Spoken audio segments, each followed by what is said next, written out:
देखो हमने कल क्या पढ़ा था, प्लाज्मा मेम्ब्रेन, ठीक है, पढ़ी थी हमने। और आज हम क्या पढ़ने वाले हैं, प्लाज्मा मेम्ब्रेन। एक पॉइंट मिस कर दिया था मैंने कि प्लाज्मा मेम्ब्रेन बनी किसकी होती है।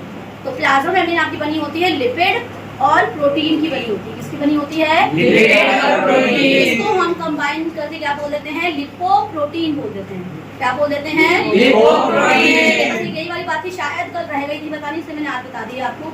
तो प्लाज्मा मेम्ब्रेन की कंपोजिशन क्या है, lipid plus protein is equal to lipoprotein. और आज हम जिसके बारे में पढ़ने वाले हैं, न्यूक्लियस। अगर कोई आपका सेल है तो सेल के सेंटर में या पेरीफेरी पे, पेरीफेरी में प्लांट सेल पाया जाता है, तो क्या था बीच में जो पाया जा रहा था, न्यूक्लियस।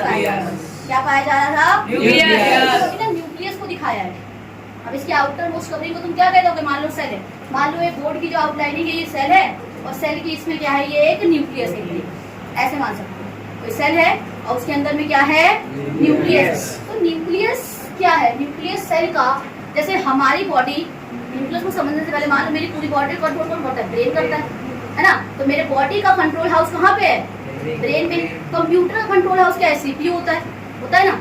तो हमारे बॉडी को डायरेक्ट कौन करता है कि ये काम करना है, वो काम करना है, गर्म पानी है हाथ हटा लो, कौन करता है, ब्रेन करता है ना। तो ऐसे ही सेल के अंदर जो कंट्रोल और रेगुलेट करता है सारे फंक्शंस को, कि हाँ तुम भाई ये काम करोगे, भाई तुम ये काम करोगे, तुम्हें ये करना है, तुम्हें ये करना है, तुम्हें ये ऐसे करना है, तुम्हें ये वैसे करना है।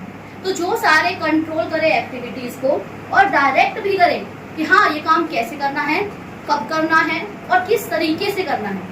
इसीलिए हम न्यूक्लियस को दो नाम से जानते हैं, control house of the cell और या control room of the cell, और दूसरा नाम क्या है, डायरेक्टर ऑफ द सेल। दूसरा नाम क्या है, डायरेक्टर ऑफ द सेल। नाम यहाँ मेंशन कर दिए हैं, control house of the cell, और जो आपका सेकंड क्या है, director of the cell. Control house कहेंगे इसको, it controls all the activities of the organelle with in the cell. मतलब सेल के अंदर जितने भी ऑर्गेनेल्स हैं, जैसे माइटोकॉन्ड्रिया है, राइबोसोम्स हैं, एंडोप्लाज्मिक रेटिकुलम है, इन सबकी एक्टिविटीज को कौन कंट्रोल करेगा, न्यूक्लियस कंट्रोल करेगा। डायरेक्टर क्यों कहते हैं इसे, क्योंकि ये बताता है कि तुम्हें कोई भी काम करना है तो कैसे करना है और कब करना है। अच्छा, मूवी में डायरेक्टर होता है जो बताता है तुम्हें ये वाला रोल करना है, तुम्हें ये वाला रोल करना है, तुम्हें इसी टाइम पे पानी किसी के ऊपर गिराना है, ऐसे होता है ना कुछ। जब ये जैसे मान लो कोई रोमांटिक सीन शूट हो रहा हो, तो जब कपल्स आएंगे ना तभी फूल बरसाना है, तो डायरेक्ट किसने करा, डायरेक्टर ने करा ना, कि मतलब ये वाला काम तभी करना है। तो ऐसे ही सेल न्यूक्लियस भी करता है कि माइटोकॉन्ड्रिया एटीपी तभी बनाएगा जब कौन डायरेक्ट करेगा, न्यूक्लियस डायरेक्ट करेगा।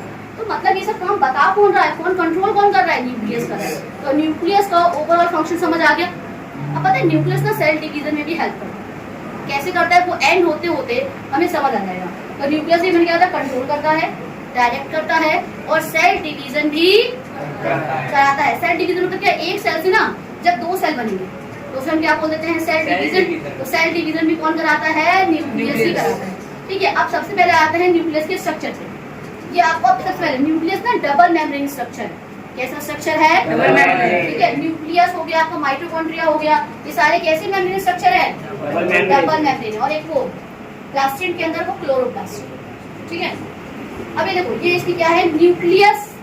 जो भी रिगार्डिंग इस चीज को बोलेंगे न्यूक्लियर बोल देते हैं। क्या बोल देते हैं, न्यूक्लियर। कवरिंग है ना, तो कवरिंग को एनवलप बोलते हैं। शादियों को लिखावा देने जाते हैं, उसके अंदर पैसे होते हैं ना, तो पैसे किससे कवर किया तुमने, एनवलप से। कहते हैं ना एनवलप देना, 101 रुपए 11 रुपए तो कोई नहीं डालता है, 101 501 डाल के दे देते हैं।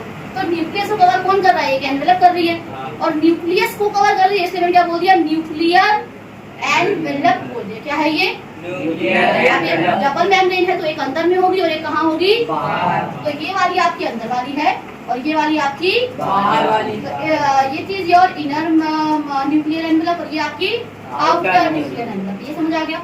अब ये देखो ध्यान से, यहाँ पे आपको स्पेसेस दिख रहे हैं इनके बीच में, ये स्पेस है, ये जगह खाली है, ये जगह खाली है। न्यूक्लियस के अंदर कोई चीज अंदर बाहर तो करेगी ना। अब न्यूक्लियस में से ना, मतलब ऐसा नहीं पूरी मेम्ब्रेन से चीजें अंदर बाहर होती है, बिल्कुल भी नहीं। न्यूक्लियर एनवलप बिल्कुल किसी भी चीज को अलाउ नहीं करता अंदर बाहर करने के लिए। यहाँ पे आपको छोटी छोटी जगह दिख रही है ना, यहाँ पे ये जैसे हम न्यूक्लियर कोर बोल देंगे। कोर मतलब क्या होता है, छेद या रास्ता। तो जो न्यूक्लियर कोर है, ये रहा, ये रहा, ये रहा, हियर इट इज, यहाँ है, ये सारी क्या है आपकी न्यूक्लियर कोर है। क्या है ये, न्यूक्लियर कोर। यहीं से चीजें अंदर बाहर करती है। तो ये किसमें हेल्प करता है, इन एंड आउट कराता है, जो भी इंपॉर्टेंट चीजें होती हैं। मान लो यहाँ से प्रोटीन का ना, प्रोटीन बाहर जाना होगा तो जैसे बाहर जाएगा। मान लो कोई चीज अंदर आनी है तो वो भी यहाँ से क्या होंगी, अंदर आएंगी। इतनी बातें क्लियर, ठीक है। अब यहाँ ध्यान से देखो, आपको ये धागे धागे जैसा स्ट्रक्चर दिख रहा है फैला हुआ पूरा इसके अंदर, दिख रहा है ना। तो ये जो धागे जैसा स्ट्रक्चर अभी फैला हुआ एकदम से, इसे मैंने बोला है क्रोमैटिन। क्या बोल दिया मैंने इसे, क्रोमैटिन। अब बीच में ये डेंसली स्टेन्ड स्ट्रक्चर दिख रहा है, डेंसली मतलब तो गाढ़ा, एकदम गाढ़ा ये डेंस स्ट्रक्चर है, इसे हम क्या बोलेंगे, न्यूक्लियोलस बोलेंगे। क्या बोलेंगे, न्यूक्लियोलस। तो जो न्यूक्लियस के अंदर ऐसे धागे जैसा फैला हुआ स्ट्रक्चर है उसे मैंने बोल दिया क्रोमैटिन। क्या बोल दिया मैंने उसे, क्रोमैटिन। अब ना इसके बीच में ना एक डार्कली स्टेन्ड स्ट्रक्चर है या एरिया के, क्या बोलेंगे उसे। अगर मान लो कोई भी एक डार्कली स्टेन्ड जो एरिया है और मतलब एक थोड़ा सा रीजन, उसे मैंने क्या बोल दिया, न्यूक्लियोलस बोल दिया। और कल मैंने आपको बताया था कि न्यूक्लियोलस किसकी सिंथेसिस कर रहा था, प्रोटीन की कर रहा था। किसी कर रहा था, ये ना प्रोटीन की डायरेक्टली नहीं करता, प्रोटीन बनाने के लिए जो चीजें चाहिए ना ये उन्हें बनाता है, ठीक है। तो अभी तो ध्यान से देखो, इतनी बातें क्लियर। अब ना यहीं से जो न्यूक्लियस की जो आउटर जो मेम्ब्रेन है न्यूक्लियर एनवलप, वही ना एक्सटेंड कर जाता है, वही बढ़ के क्या बना लेता है, एंडोप्लाज्मिक रेटिकुलम बना देता है। ऐसे ना मान लो ये इनर मेम्ब्रेन, ये आउटर में, ये इनर वाला है, ये आउटर वाला है, तो ये आउटर वाला ही ना और ऐसे फैल के ऐसे करके क्या बना लेगा, एंडोप्लाज्मिक रेटिकुलम। देखो यहाँ से ध्यान से, ये आउटर वाले से निकला पड़ा ना, तो extension of endoplasmic reticulum is nothing but the extension of outer nuclear and membrane. तो ये किसकी एक्सटेंशन है, आउटर बाहर वाले, किसकी, न्यूक्लियर एनवलप की एक्सटेंशन है। ये आगे जाके ऐसे फोल्ड फोल्ड स्ट्रक्चर बना देते हैं, जिसे हम क्या बोल देते हैं, एंडोप्लाज्मिक रेटिकुलम। अब ये दो तरीके के हो सकते हैं, स्मूथ एंडोप्लाज्मिक रेटिकुलम या फिर रफ एंडोप्लाज्मिक रेटिकुलम। स्मूथ कौन होगा, अब स्मूथ मतलब क्या होता है, बिल्कुल प्लेन है।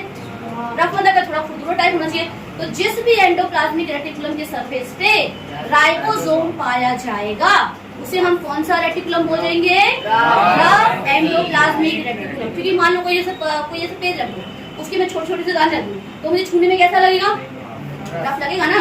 अभी देखो मान लो मेरा ये हाथ है, बिल्कुल कैसा है, प्लेन है, तो ये स्मूथ एंडोप्लाज्मिक रेटिकुलम। अब मान लो इसके ऊपर मैंने कुछ ऐसे ना मोती जैसा कुछ रख दूं, इसके ऊपर अभी कुछ आ गया ना, तो अब मैं ऐसा करूँ भी ना तो मुझे यहाँ पे ना खुदरा खुदरा सा लगेगा, लगेगा नहीं लगेगा। तो अब ये कैसा हो गया, अभी ये रफ एंडोप्लाज्मिक रेटिकुलम। और इन शॉर्ट हम इसे RER भी, RER,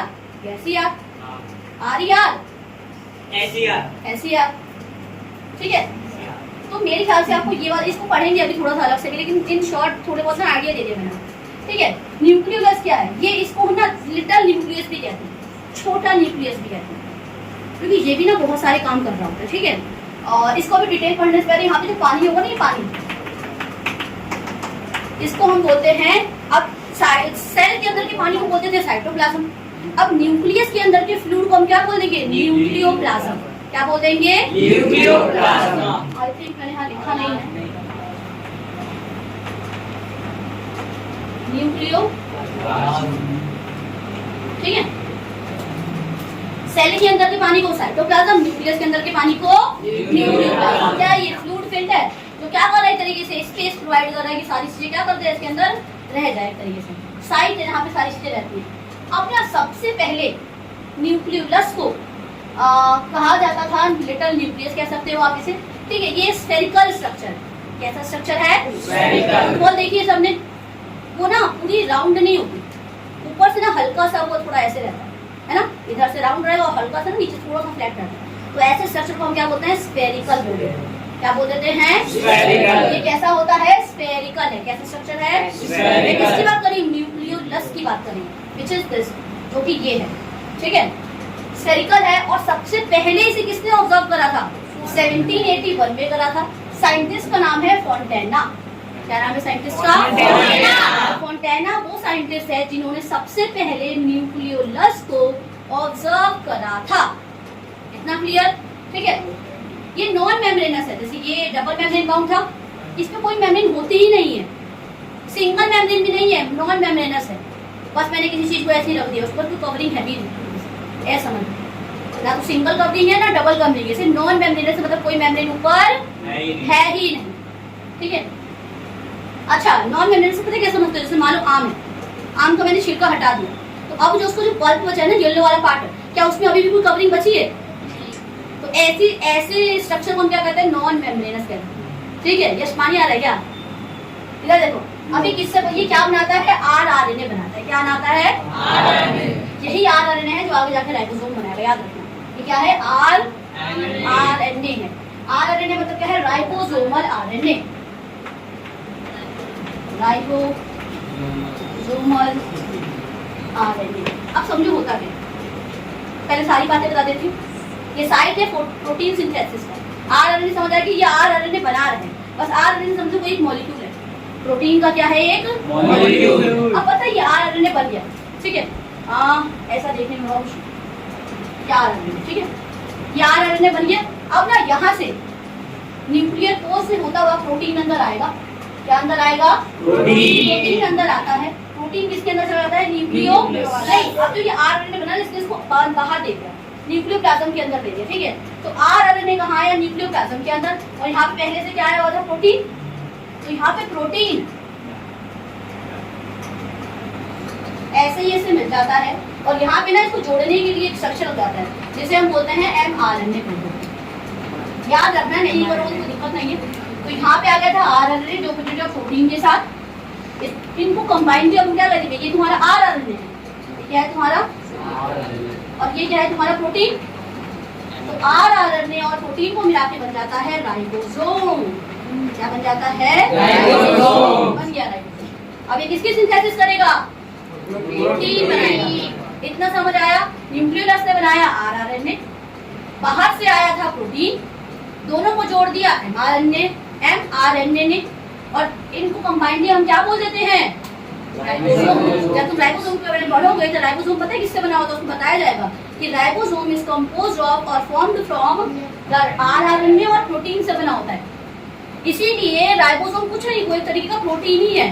राइबोसोम क्या है? एक तरीके का प्रोटीन है। किससे बना पड़ा है? ये प्रोटीन है और न्यूक्लिक एसिड एक तरीके से, क्योंकि आरएनए की फॉर्म क्या है? एक तरीके से राइबो न्यूक्लिक एसिड है, तो एसिड ना, मतलब राइबोसोम किससे बना पड़ा है? एसिड से, न्यूक्लिक एसिड से। और किससे बना पड़ा है? प्रोटीन से बना। आरएनए की फॉर्म क्या होती है? राइबो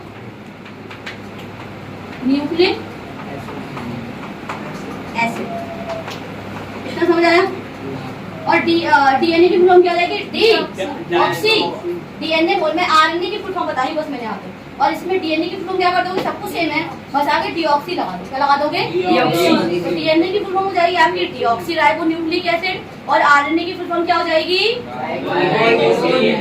अगर कोई आपसे पूछे कि राइबोसोम किससे बना पड़ा है, तो आरएनए से बना पड़ा है राइबोसोमल आरएनए से, और दूसरी किससे? प्रोटीन से। एमआरएनए तो उनको जोड़ने के लिए आया। इतना समझ आ गया? राइबोसोम भी एक होता है ना, इस पर क्या पता, तुम 9th में नहीं पढ़ना होगा, लेकिन मैं ये भी बता दिया है कि जो राइबोसोम बना है वो एक्चुअल में कैसे बना है। इतनी बातें क्लियर? ठीक है। न्यूक्लियोप्लाज्म क्या था? ये जो फ्लूइड है वो हो गया, ये एनवलप है। अब जो इस एनवलप के बारे में देखते हैं, जो ये एनवलप है ये कवर करता है न्यूक्लियस को। दो कवरिंग है, इनर और आउटर। इनर वाली स्मूथ होती है और आउटर वाली कैसी होती है? रफ क्यों रहेगी? क्योंकि इसके आपको क्या पाया जाता है? इस पे राइबोसोम का। इनर वाली सॉफ्ट रहेगी, सीधी सी बात रहेगी, क्योंकि देखो ना, इनर वाली ये है, आउटर वाली ये है। तो अंदर वाली में कभी राइबोसोम पाया जाएगा क्या? तो अंदर वाली कैसी रहेगी? हमेशा स्मूथ रहेगी, और बाहर वाली कैसी रहेगी? रफ रहेगी। अब जो हमें मेन ध्यान देना है ना बेटा, इस वाले पार्ट में देना है, क्रोमेटिन वाले में देना है, क्योंकि यही क्रोमेटिन ना, अभी क्रोमेटिन से भी पहले ये डीएनए होता है। क्या होता है? ये पहले बनता है डीएनए, फिर बनता है क्रोमेटिन, और उसके बाद जाके बनता है क्रोमोसोम। पहले क्या बनता है? डीएनए, डीएनए से बनेगा क्रोमेटिन, और क्रोमेटिन के बाद क्या बनेगा? क्रोमोसोम। इतना ये सीक्वेंस याद रखना। क्या बोला मैंने? पहले क्या बनेगा? डीएनए की फुल फॉर्म क्या थी? Deoxyribo nucleic acid. इसके बाद क्या बनेगा आपका? ठीक है, इसके बाद क्या बन जाएगा? क्रोमोसोम बन जाएगा। इतना क्लियर? ठीक है। अब यहाँ देखो मैंने क्रोमेटिन क्या, अब हाँ एक और चीज रखी है, आउटर और इनर के बीच में जो जगह खाली होती है उसको बोलते हैं पेरीन्यूक्लियर स्पेस। क्या बोल देते हैं इसे? हाँ, पेरीन्यूक्लियर स्पेस। इतना क्लियर है? तो उसके बीच में जो जगह खाली रहेगी इसे हम क्या बोल देंगे? Perinuclear space. अब ना ध्यान से समझना, इंटरफेस क्या होता है नहीं पता, अभी समझाऊंगी। अब ना ये जो क्रोमेटिन है किससे मिलकर बना पड़ा है? डीएनए से और कुछ प्रोटीन से। और कौन से प्रोटीन से बना पड़ा है? हिस्टोन्स नाम है उसका। मैं क्या बोल रही हूँ फिर से सुनो। जो आपका ये जो क्रोमेटिन आपको धागा दिख रहा है, ये डीएनए से मिलकर बना पड़ा है। और किससे मिलकर बना पड़ा है? कुछ प्रोटीन से। और उस प्रोटीन का नाम क्या है? हिस्टोन्स नाम है। इसी तरह से इस पॉइंट को याद रखो कि जो क्रोमेटिन है वो किससे बना पड़ा है? डीएनए से। और दूसरा किससे बना पड़ा है? प्रोटीन से। और वो कौन सा प्रोटीन है? हिस्टोन्स प्रोटीन है। और ऑक्टा वर्ड का मतलब क्या होता है? 8। ऑक्टा मतलब क्या होता है? अभी बताऊंगी मैं ऑक्टा क्यों बोल रही हूँ, अभी आपको इसको समझना है, ठीक है। इतनी सारी बातें क्लियर हो गई? बोलो हो गई? चलो अभी देखो। अच्छा, आरएनए की फुल फॉर्म?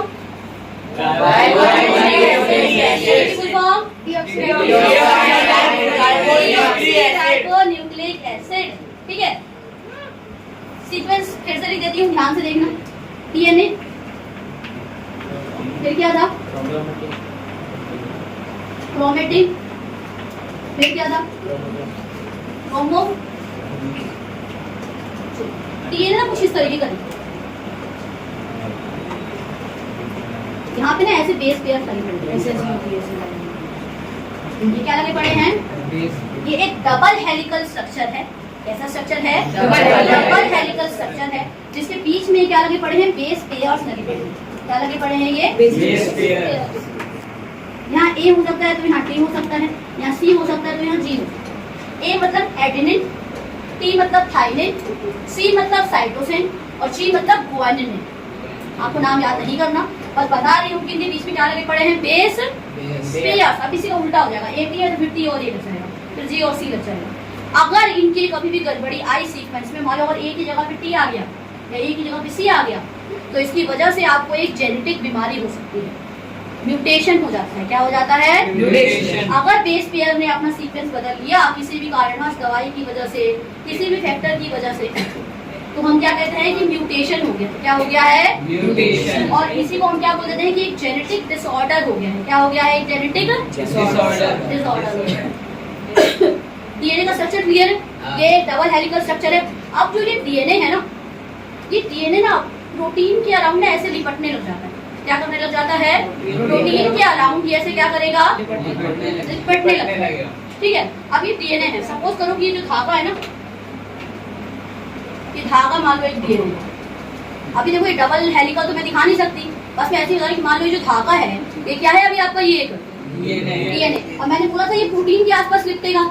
और अब ये आगे जाके तो उसको क्या बनाना है? क्रोमेटिन बनाना है ना। और क्रोमेटिन किन दो चीजों से बना था? डीएनए से। और कौन से प्रोटीन से बना था मिलके? हिस्टोन प्रोटीन से। तो पता है ऐसे ना, पहले देखो, मान लो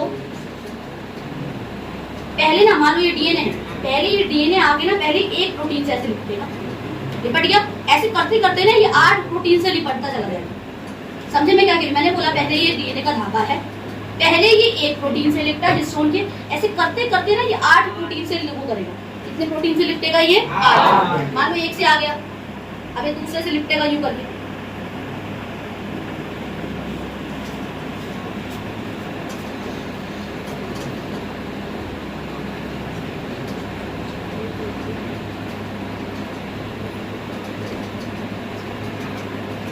ठीक है, एक हो गया, 2 हो गया। ऐसे करते करते ना ये 8 प्रोटीन से पहले लिपटेगा, मतलब ऐसे करते करते सिंगल सिंगल करके पहले पूरा लिपट जाएगा। इसके बाद क्या होगा? अपना ये ऐसे करके आपस में ऐसे 8 से कलेक्ट होगा। एक ऐसे ऐसे करते करते ना ये 8 के प्रोटीन के ग्रुप से ये क्या करेगा? वहां पे लिपटेगा। मान लो इसने एक की चेन डाली और 8 से क्या कर गया? ये लिपट से चला गया। तो पता है देखने में कैसा लगेगा? मैंने तो पहले से बना के रख लिया। देखो यहाँ पे 8 स्टोन से 1 2 3 4 5 6 7 8। ध्यान देखो, इधर 4 है ना, और इधर भी 4 है। कितने स्टोन से इसमें? कितने में लिपट गया है? मान लो अभी देखो, इससे लिपटा, मान लो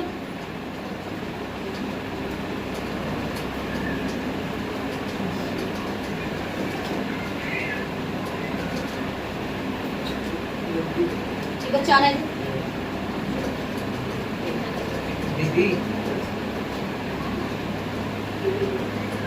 ठीक है।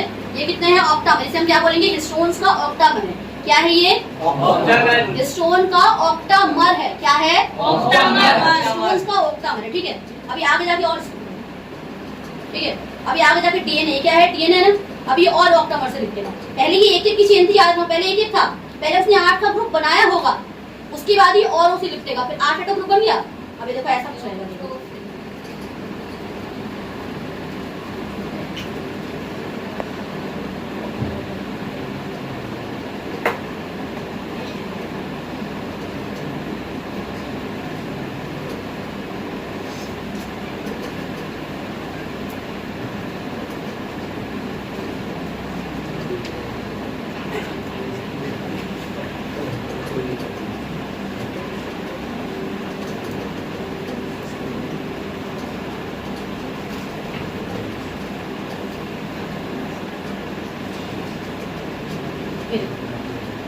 ठीक है।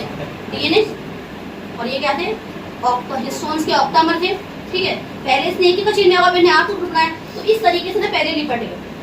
अब ये डीएनए है और इसके आसपास किससे सराउंड हो गया, ये प्रोटीन से। कौन से प्रोटीन से, और क्या बनाया है, ऑक्टामर बनाया। पता है इतना भी नहीं होगा।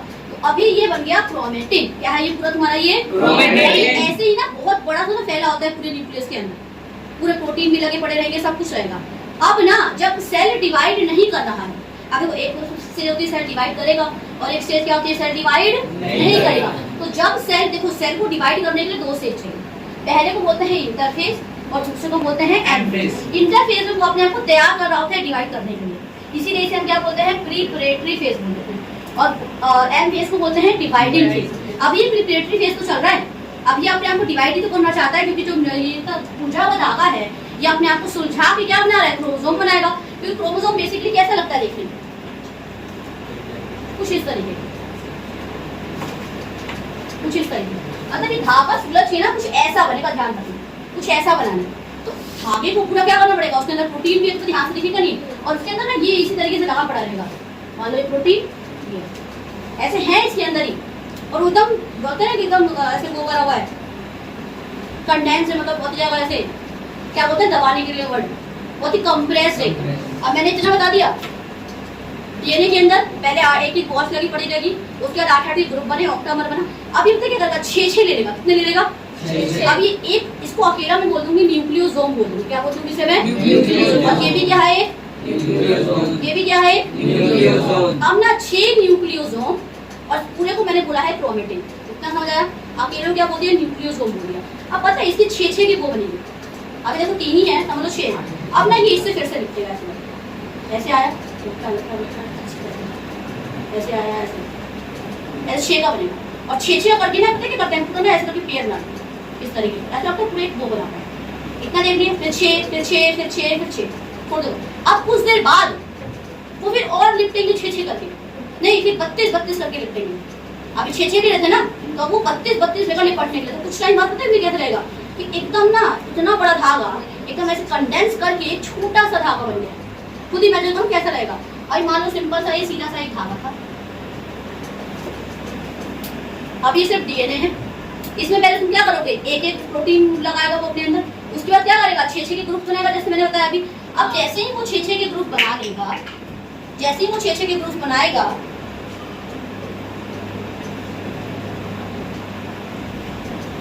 ठीक है, जैसे ही वो 6 के ग्रुप बना लेगा वो कुछ ऐसा लगेगा देखने में। उसके बाद क्या होगा, ये एक न्यूक्लियोसोम, दूसरा न्यूक्लियोसोम, तीसरा न्यूक्लियोसोम, 6 न्यूक्लियोसोम करेंगे, क्या करेंगे, पूरा एक ग्रुप बना लेंगे। और फिर ये आगे जाके और कितने जुड़ेंगे, फिर 32 से जुड़ेंगे। और ऐसे करते करते जो इतना बड़ा, जो एक बड़ी थी लाइन जैसी, वो एकदम कैसे हो जाएगी, कंडेंस हो जाएगी, नहीं हो जाएगी। तो मतलब कि जब सेल डिवाइड नहीं करता है, जब सेल डिवाइड नहीं करता मतलब वो कौन से फेज में है, इंटरफेज में। कौन से फेज में है वो, इंटरफेज। और जब वो डिवाइड करने लग जाता है उस फेज को हम क्या बोलते हैं, एनाफेज। तो जब हमारा जो सेल है वो इंटरफेज में है और डिवाइड नहीं कर रहा है, समझे। और पहले पता क्या बनता है, ऐसे कर लिया, पहले वो सिंगल स्ट्रक्चर आएगा, ऐसा बनेगा, क्या बनाएगा, सिंगल, पहले को ऐसा बनेगा, पहले को ऐसा स्ट्रक्चर आता है। ठीक है, मान लो कोई सेल है, सेल के अंदर ये न्यूक्लियस है, एक ऐसा स्ट्रक्चर है, पहले बहुत धागा जैसा स्ट्रक्चर था,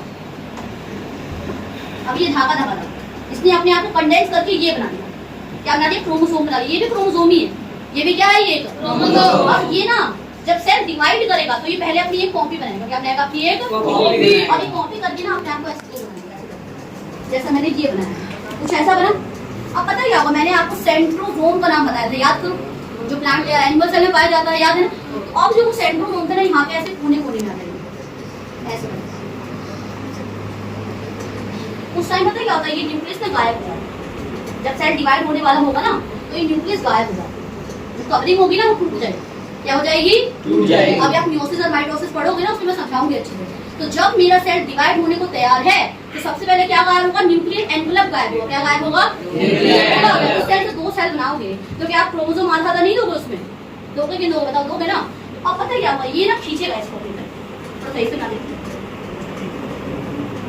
ऐसे। तो ये पता है एक ना नकली में ऐसे फाइबर निकालता है, एस्टर रेस निकालता है, वो आपको नहीं जानना।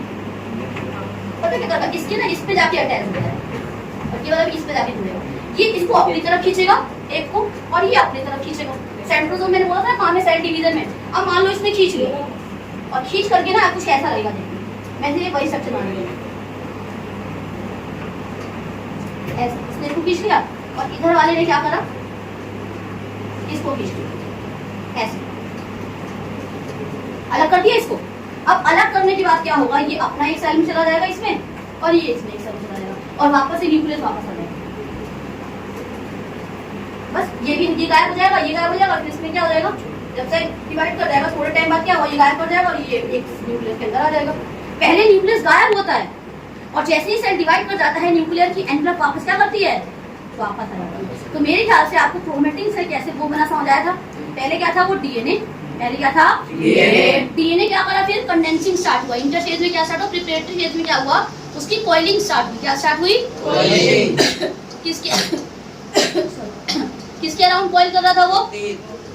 प्रोटीन्स के अराउंड। ठीक है, पहले एक एक फिर उसको 8-8 को उसने कंबाइन करा, ऑक्टामर बनाए हिस्टोन्स के, फिर 6-6 का बनाया और एक को मैंने क्या बोल दिया था, न्यूक्लियोसोम बोल दिया था।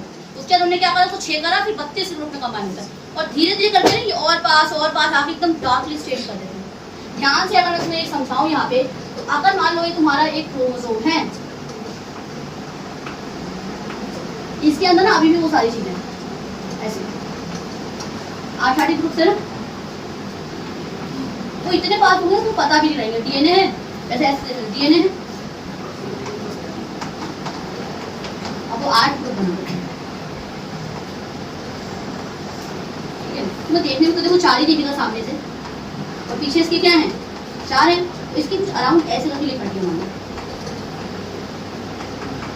फिर यहाँ 8 को तो मैं एकदम 3D करके दिखा देता हूँ और ऐसे बता देता। तो अब समझ आया आपकी डिवाइडिंग कैसे, वो सेल कैसे सेल डिवाइड करते हैं क्योंकि लास्ट में सेल के हम पढ़ने वाले हैं माइटोसिस और मियोसिस, सेल डिवीजन पढ़ने वाले हैं, उसमें और ज्यादा अच्छे से समझ आ जाएगा। ठीक है, तो न्यूक्लियस टॉपिक जो मेन था वो यही तरीका। न्यूक्लियस का मेन फंक्शन क्या हो जाएगा, सेल डिवीजन में हेल्प करेगा, कंट्रोल करेगा बहुत सारी एक्टिविटीज को और क्या करेगा, डायरेक्टर ऑफ द सेल देते मतलब डायरेक्ट करेगा सेल को कि तुम्हें ये वाला काम करना है, तुम्हें ये वाला काम करना है और तुम्हें ये वाला काम करना है। ठीक है, इतना क्लियर।